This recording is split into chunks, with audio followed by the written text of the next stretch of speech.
I buried my husband 6 months ago. Yesterday, I saw him alive.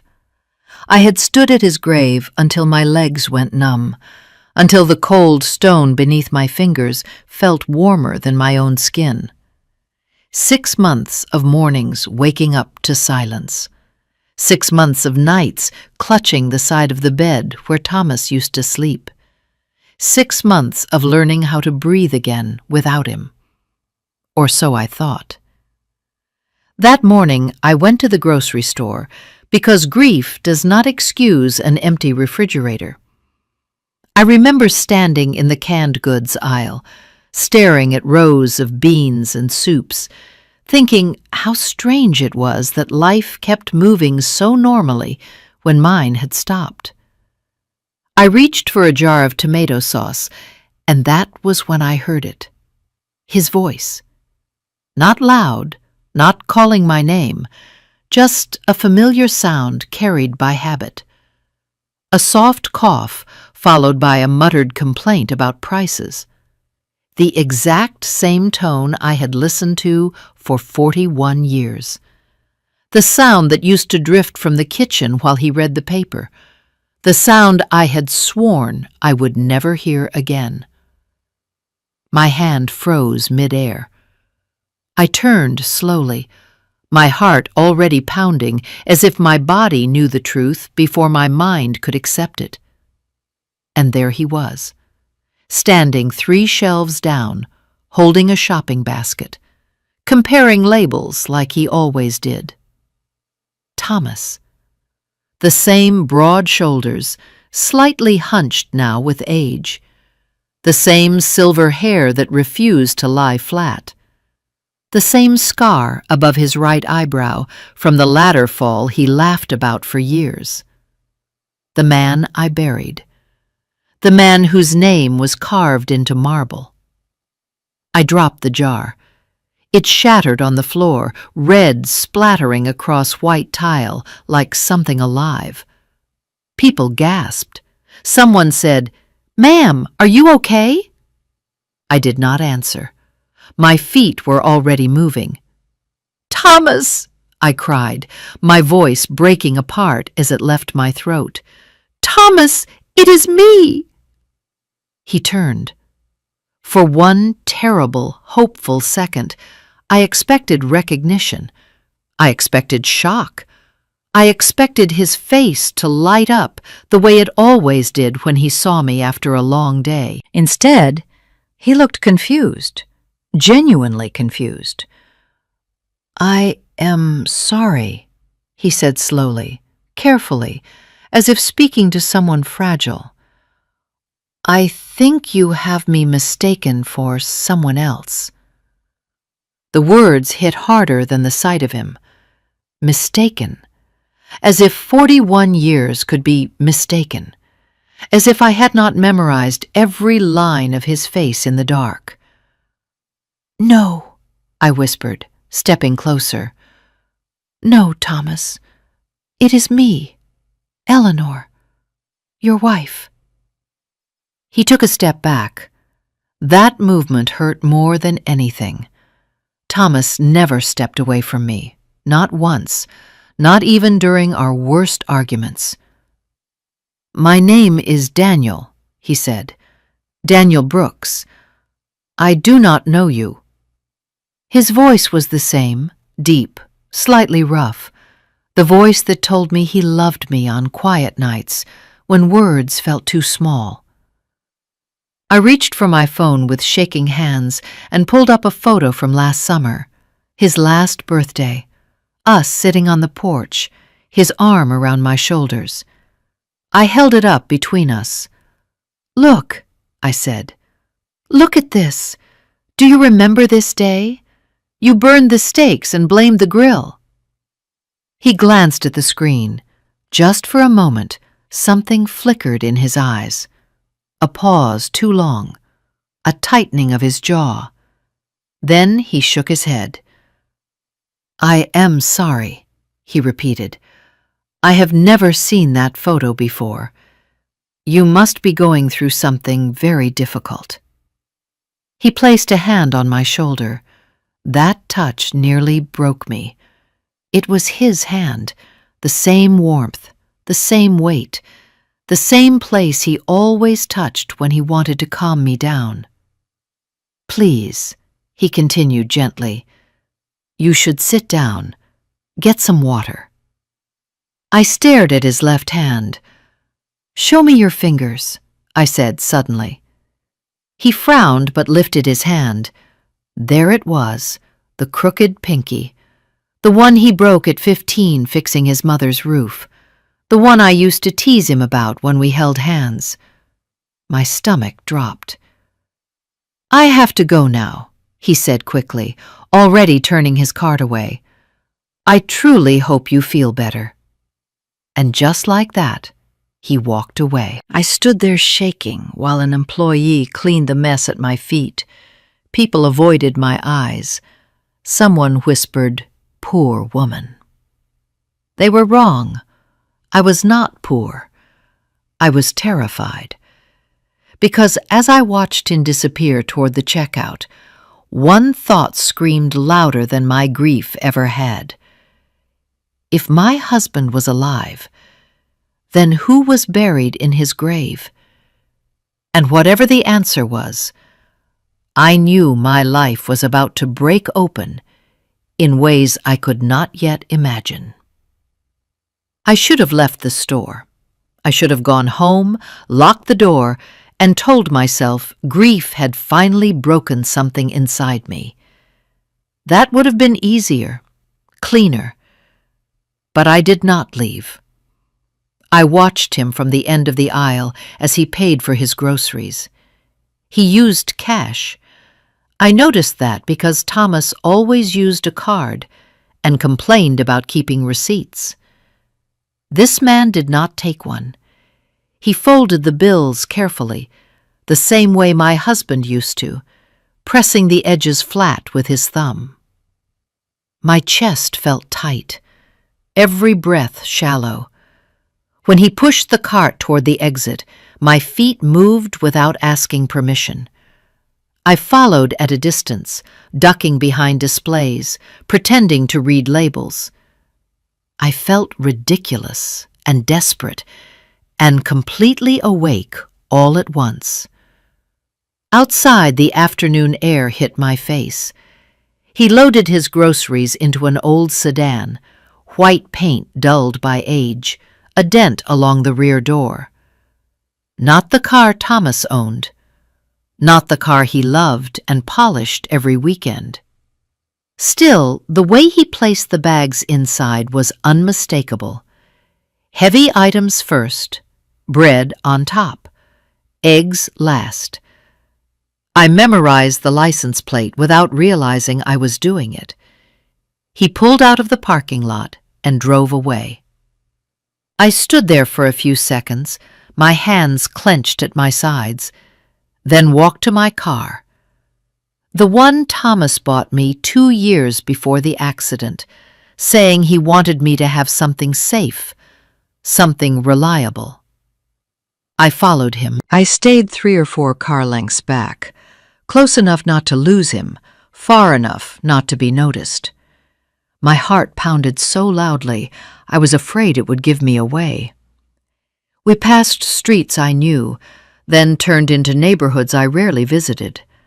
The houses grew smaller, older, more modest. He slowed and turned onto a quiet street lined with trees and low fences. He parked in front of a simple house, painted a pale green, the kind of color meant to feel cheerful. A white picket fence framed a small yard. Wind chimes hung near the porch. He stepped out with the grocery bags. Then the front door opened. A woman appeared, mid-50s, maybe younger than me by a decade. Dark hair pulled back, no makeup, wearing a sweater that looked lived in. She smiled when she saw him. Not a polite smile, a familiar one. She leaned in and kissed his cheek. My vision blurred. She took one of the bags from his hands, speaking to him softly. I could not hear the words, but I recognized the intimacy, the ease, the comfort of shared routines. Then 2 children burst through the doorway, a boy and a girl, around 8 and 10. They ran straight toward him, arms flung wide. "Grandpa!" the girl shouted. "Did you bring the ice cream?" He laughed. That laugh. The sound hit me like a physical blow, lopsided and warm. The laugh I heard in our kitchen for decades. The laugh I thought I would never hear again. He crouched down, letting them climb onto him, balancing grocery bags with practiced skill. The woman watched, smiling, her hand resting lightly on his back. They all went inside together. The door closed.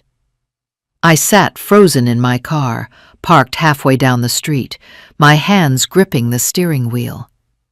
The sun streamed through the windshield, warming my face. Only then did I realize I was crying. Not sobbing, not gasping, just steady tears sliding down my cheeks. 41 years of marriage. 6 months of mourning. Nights spent alone, whispering his name into the dark. And he was here, alive, laughing, holding children who were not mine. I took out my phone and began taking pictures. The house, the car, the address number by the door. My hands shook so badly that some photos came out blurred, but a few were clear enough. As the light began to fade, I started my car and drove away. I do not remember the drive home, only sitting in my garage afterward, staring at my phone, zooming in on his face again and again. Every line matched, every shadow. When I finally went inside my empty house, a single question echoed louder than anything else.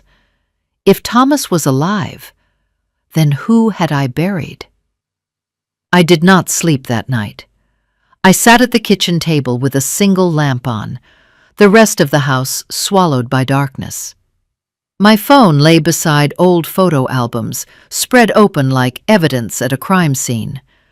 I moved between them slowly, deliberately, as if speed might break whatever fragile thread was holding me together. I zoomed in on the photos I had taken that afternoon. His face as he turned toward the house, his profile through the car window. Then I looked down at pictures from our past, our wedding day, his first gray hair, a beach photo from years ago where his shirt rode up slightly. Every detail matched. The scar above his eyebrow from the ladder fall, the small mole near his collarbone he hated because it made him self-conscious, even the slight unevenness in his ears that only I ever noticed. These were not things grief invented. These were facts etched by time. I pressed my fingers to my lips to stop them from trembling. Twins did not share scars. Strangers did not share memories written into flesh. I stood up and paced the house, my footsteps echoing in rooms that suddenly felt unfamiliar. This place was supposed to be my safe space, the home Thomas left me. Now it felt like a stage set built on a lie. At 3:40 in the morning, I stopped pacing and picked up my phone. I called my son. It rang once, twice, 3 times. On the 4th ring, Lucas answered, his voice thick with sleep. "Mom, do you know what time it is? I need you to come over right now," I said.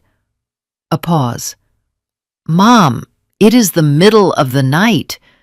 Did something happen?" "Yes," I said. "Something happened." Another pause, longer this time. "Mom, if this is about Dad again, we talked about this. You have been through a lot. Grief can do strange things." "I saw him yesterday," I said. "I saw your father alive." Silence, then a breath, sharp, controlled. "Mom, what did you take? Did you miss your medication?" "I followed him home, Lucas. I saw where he lives. I saw his family." My voice did not shake. That seemed to scare him more. "Stay there," he said finally. "Do not go anywhere. I am coming." The call ended. I went to the bathroom and looked at myself in the mirror. I barely recognized the woman staring back. Dark circles under my eyes, hair pulled back without care, a face that looked older than it had 6 months ago. When Lucas arrived 40 minutes later, he did not knock. He let himself in, just like he used to when he was a teenager. He found me back at the kitchen table, surrounded by photos. "Mom," he said softly, "what is going on?" I handed him my phone first. I did not speak. I watched his face as he scrolled. At first there was confusion, then disbelief, then something else. Fear. He swallowed hard and handed the phone back. "He looks like Dad," he said carefully. "But people resemble each other. It happens." "Did you see his hand?" I asked. "The finger." Lucas rubbed his face. "Mom, we buried Dad. You were there. I was there. Everyone was there. A closed casket," I said quietly. He looked away. "They said it was better that way," he replied. "The accident was bad. Did you see his body, Lucas?" His jaw tightened. "No, neither did I." The room felt suddenly very small. "I want to go back there," I said, standing. "I want you to come with me." "Mom, this is not healthy. Are you coming, or am I going alone?" He hesitated, long enough for the truth to begin cracking through the surface. "Fine," he said finally. "We will go. So you can see that it is not him. So you can let this go." We left in silence. As we turned onto the quiet street with the pale green house, my heart began to race again. "That is the one," I said. Lucas parked a short distance away. We sat there, watching. After a few minutes, the front door opened. The man stepped out. Lucas leaned forward. The color drained from his face. He stared, unmoving, as the man walked to the car and drove past us. When I looked at my son, tears were streaming down his cheeks.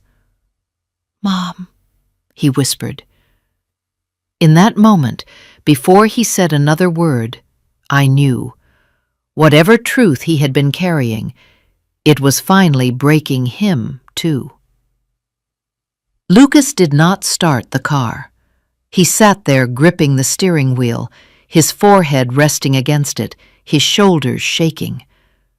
I had seen my son cry before, when his first marriage failed, when his dog died, but never like this. This was not grief. This was collapse. "Mom," he said finally, his voice hoarse, "I am so sorry." Those words landed with terrifying clarity. Sorry meant guilt. Sorry meant knowledge. Sorry meant this was never just in my head. "Tell me," I said. My voice sounded distant even to myself. "Tell me, right now." He lifted his head and looked at me. His eyes were red, raw, filled with something I had never seen in them before. Shame. Dad did not die in that accident. The words hung between us, heavy and final. I did not scream. I did not gasp. Some part of me had already crossed into a place where shock could no longer reach. I simply nodded once. Go on." He took a deep breath, as if preparing to dive underwater. "He had another family, Mom. For a long time, over 20 years. That woman you saw, Claudia? He lived with her part of the time. He said it started as a mistake, then it just never ended." I stared straight ahead at the empty street. "How long did you know?" "About 3 years," Lucas admitted. "I found out by accident. I was helping him with paperwork from the marina supply business. I saw duplicate bills, utilities, insurance, 2 households." The marina supply business, the job that kept him traveling constantly, the job I had defended to friends when they said he was gone too much.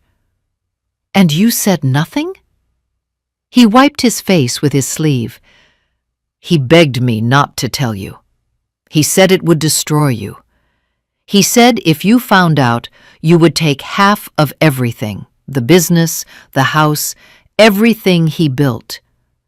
"Everything we built," I corrected. Lucas nodded miserably. 6 months ago, he came to me with a plan. He said he wanted to end the double life and be with her for good. But if he divorced you, he would lose too much. So he decided it would be easier if you thought he was dead. My hands began to shake. "Easier for whom?" "For him," Lucas whispered, "and for me." I turned to him sharply. "For you?" He looked away. "If he died, everything passed to me automatically. The business assets, the accounts. He transferred most of the money to himself first, under a different name. The rest came to me. I thought I could take care of you, give you an allowance, make sure you were okay." An allowance, like a child, like a stranger. "How did he fake it?" I asked. My voice was eerily calm. Lucas swallowed. "There was a man, a homeless man, terminally ill. No family except a niece he never saw. Dad paid him, paid the niece. They staged an accident. Dad used his documents. The man died in the hospital under your husband's name. The body was badly damaged. The casket stayed closed." The world tilted. I remembered the phone call from the police, Lucas insisting I not see the body. The funeral I sobbed through, while people held my hands and told me how strong I was. "You let me bury a stranger," I said. "Yes." "You let me mourn him." "Yes." "You watched me fall apart for 6 months." Lucas broke down completely. I did not know how to stop it once it started. I thought if enough time passed, you would heal, that it would be kinder this way. "Kinder," I laughed then, a short sound with no humor in it. "You stole my right to the truth. You stole my grief and replaced it with a lie." I closed my eyes, breathing slowly, carefully. "Take me home," I said. "Mom, we need to talk about this. Take me home." He started the car. Neither of us spoke on the drive back. When we arrived, I got out without looking at him.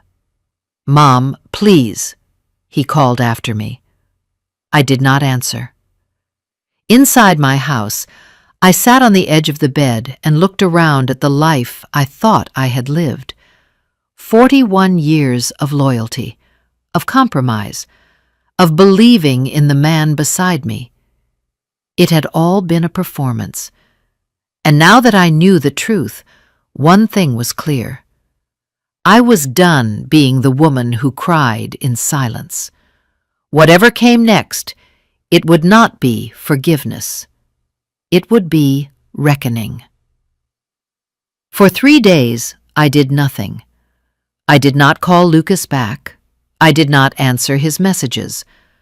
I watched him pull into my driveway twice from the upstairs window and leave again when I did not open the door. I let the phone ring until it stopped, then ring again. 41 years of loyalty had trained me to always respond, to always fix things. This time, I chose silence. Not the silence of fear, the silence of calculation. I slept little, but I was no longer pacing or crying. Something inside me had shifted. Grief had burned itself out, leaving behind a cold, steady clarity. I replayed everything Lucas had told me, not as a wife or a mother, but as a witness. Fake death, stolen identity, hidden assets, forged signatures, a purchased body. This was not betrayal. This was a crime. On the fourth morning, I woke up before dawn and knew exactly what I was going to do. I took a long shower, letting the hot water ground me. I dressed carefully, choosing clothes that made me feel like myself again, not the widow everyone pitied. When I looked in the mirror, I saw someone older, yes, but sharper, awake. I was done crying. Now I was thinking. I drove downtown to a building I had passed 100 times and never noticed. 3rd floor, frosted glass door, a simple sign with black letters, Private Investigations. The man behind the desk was in his 60s, thinning hair, sharp eyes. He looked up when I entered and studied me without speaking. "I need to find someone," I said, sitting down without waiting to be invited. He leaned back. "Is he missing or hiding?" "Hiding," I replied. "And legally dead." That got his attention.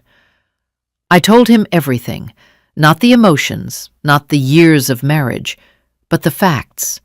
The accident, the closed casket, the new name, the house, the children calling him Grandpa. I showed him the photos I had taken. He listened without interrupting. When I finished, he nodded slowly. "If what you are saying is true, this goes beyond cheating. This is identity fraud and financial deception. It will take time. It will cost money." "I can pay," I said. "I want proof. Bank records, property records, fake documents, everything." He named a number. I did not flinch. I wrote the check. "I want the truth documented," I said, "not suspected, proven." He smiled faintly. "I can do that." Over the next week, I watched from the edges of my own life. I returned to the street with a pale green house at different hours, wearing hats and sunglasses, sitting in my car like a stranger. I learned his schedule. He left every morning at the same time. He returned in the evening. Weekends were for the children, Sundays for church.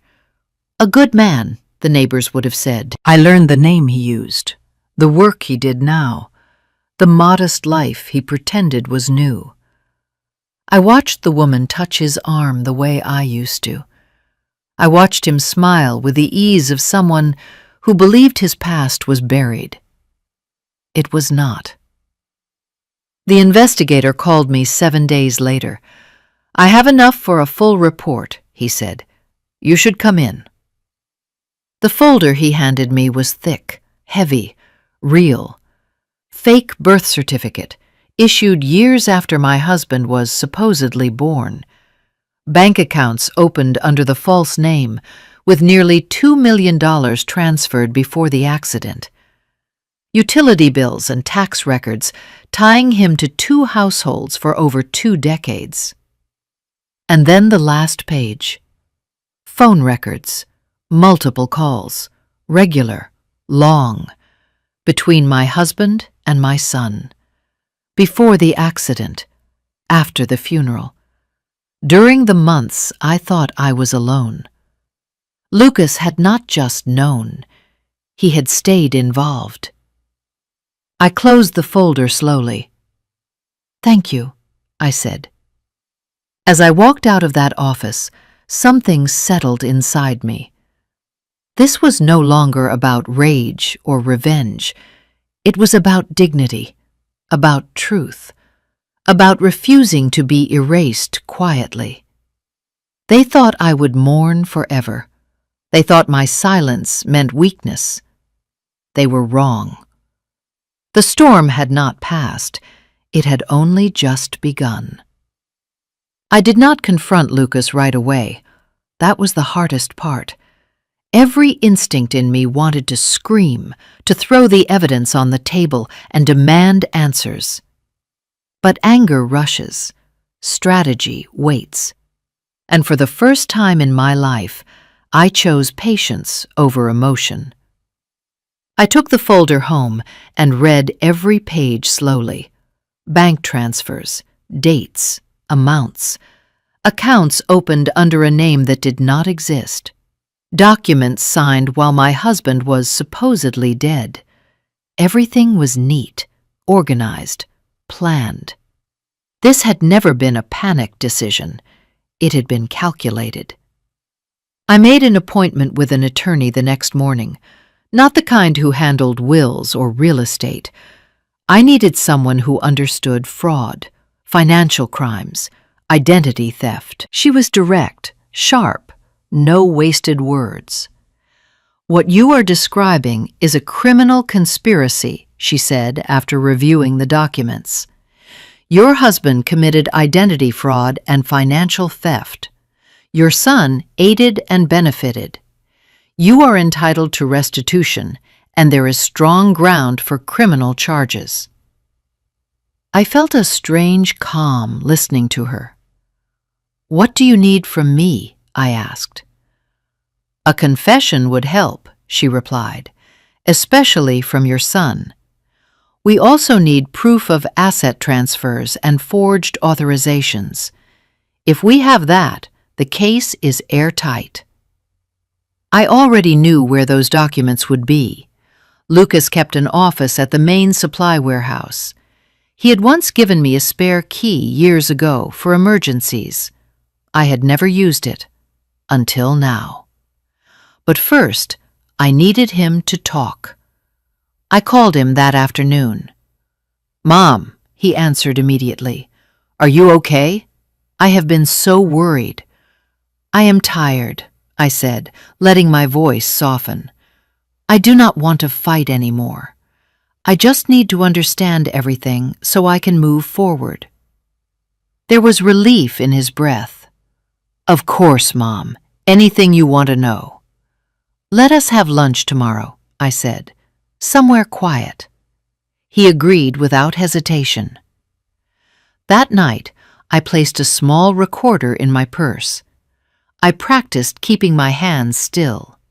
I rehearsed my questions until they sounded like curiosity instead of accusation. At lunch, I listened. I let him talk.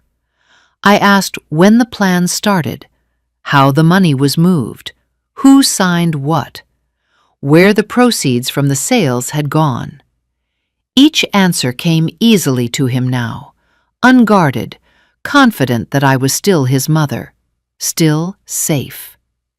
He did not notice the recorder. He did not notice that every word was sealing his fate. While we ate, my attorney and the investigator were already at work. With the evidence I had provided, they secured emergency access to financial records. The transactions told the rest of the story. Forged signatures, unauthorized sales, funds wired into accounts Lucas controlled. By the time lunch ended, the trap was closed. That afternoon, my attorney filed the complaint with the district attorney. Fraud, forgery, financial exploitation, identity theft. 2 hours later, she called me. The case has been accepted. Warrants are being prepared. I sat alone in my living room when the call ended. The house was quiet. No music, no television, just the ticking clock on the wall. I thought of the woman I had been 6 months ago, crying into an empty pillow, begging a dead man to come back. That woman would not have survived this moment. But I was no longer her. I did not feel joy or triumph. I felt resolved. The truth was no longer mine alone. Soon, it would belong to the law. The first call came at dawn. It was not Lucas. It was my attorney. "They have issued the warrants," she said. "Your son was taken into custody early this morning. No resistance." I closed my eyes and let the words settle. Somewhere across the city, Lucas was being handcuffed, read his rights, led into a car in front of neighbors who once admired him. The weight of that did not feel like victory. It felt like inevitability. An hour later, my phone began to ring. Lucas, over and over. I did not answer. Then a message from his wife, short, shaking. "What did you do?" I set the phone face down and made coffee. By noon, the news had spread through the family. Cousins, old friends, people who had stood beside me at the funeral, who had hugged me and said I was strong. Now they were calling to ask questions they did not want answered. I ignored them all. At 2 in the afternoon, my attorney called again. "There is something else," she said. "The identity he is using, Daniel Brooks. It is being formally invalidated. The accounts under that name have been frozen. He has nowhere to hide." That was the moment I knew I needed to see him. Not to argue, not to explain, but to end it. I drove back to the quiet street with the pale green house. I parked directly in front this time. I did not hide. I did not watch from a distance. I walked to the door and rang the bell. It was the woman who opened it, Claudia. She looked at me with cautious politeness, the kind reserved for strangers. "Can I help you?" "I am here to see Daniel," I said. "It is urgent." She hesitated, then nodded. "He is in the backyard." She stepped aside. He was standing near the fence, tools in his hands, sleeves rolled up. For a second, he did not see me. Then he turned. The recognition was immediate. "Eleanor," he whispered. I held out the envelope. "These are legal documents," I said calmly. "You need to read them." His hands trembled as he took the papers. His eyes moved quickly across the page. I watched the color drain from his face. "What is this?" he asked. "What did you do?" "I did nothing," I replied. "I told the truth." He looked past me toward the house. "Does she know?" I raised my voice just enough. "She knows now." Claudia appeared behind him, confusion on her face. "Know what?" He did not answer. "I am his wife," I said. "His legal wife. We were married for over 40 years. The man you know as Daniel does not exist."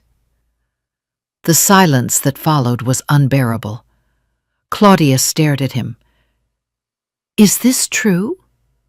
He closed his eyes. She stepped back, as if the ground had shifted beneath her feet. "You said you were widowed," she whispered.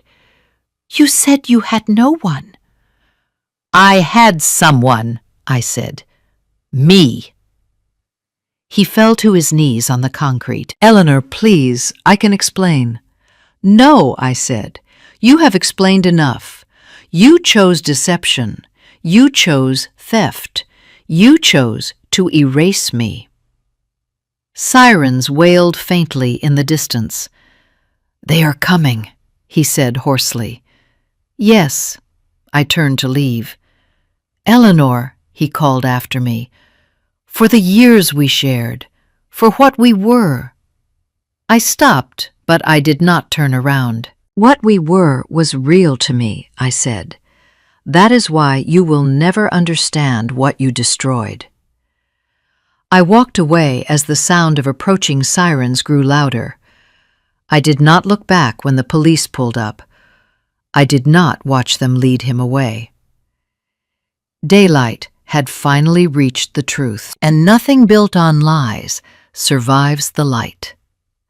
Thomas died 3 weeks later, not in the dramatic way people imagine, not in a courtroom or in handcuffs.